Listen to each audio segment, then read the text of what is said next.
એકવાર એક પિતા અને એની દીકરી એરપોર્ટ પર એકબીજાથી છૂટા પડી રહ્યા હતા.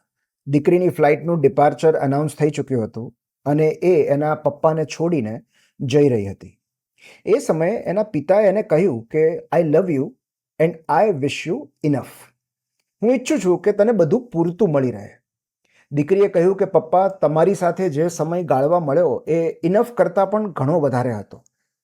આઈ વિશ યુ ઇનફ ટુ. બંને એકબીજાને ગળે મળ્યા અને છૂટા પડ્યા. પિતા અને દીકરી વચ્ચેનો આ વાર્તાલાપ બોબ પર્ક્સ નામના એક લેખકે સાંભળ્યો, કારણ કે એ સમયે આ લેખક ત્યાં હાજર હતા.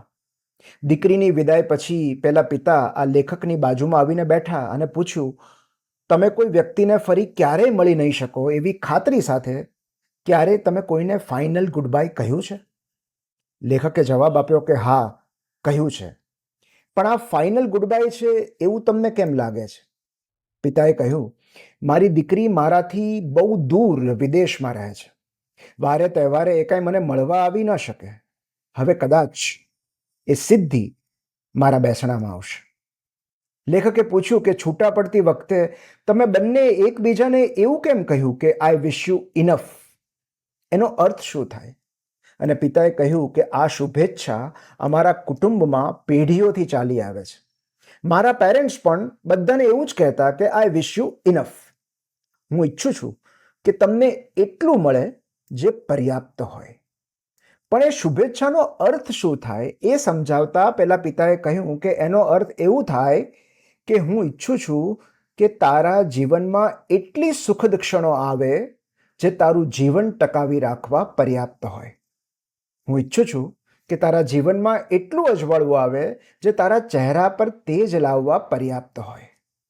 એટલો વરસાદ આવે જે પછી આવનારા સૂર્યપ્રકાશની કદર કરવા માટે પર્યાપ્ત હોય.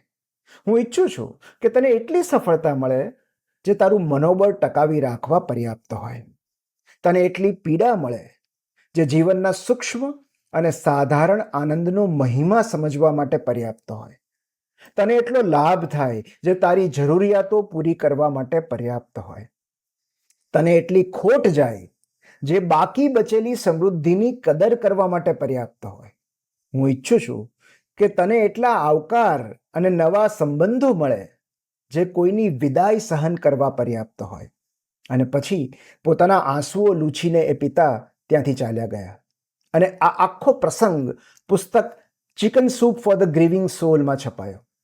પણ આ વિશ યુ ઇનફનો કન્સેપ્ટ ખૂબ બધું એનલાઇટનમેન્ટ, પ્રજ્ઞા અને સાક્ષાત્કાર લઈને આવે છે. ક્યારેક ઘણું બધું અઢળક, લખલૂટ કે અનંત જરૂરી નથી હોતું. જીવન ટકાવી રાખવા માટે ક્યારેક માત્ર પર્યાપ્ત જ પર્યાપ્ત હોય છે.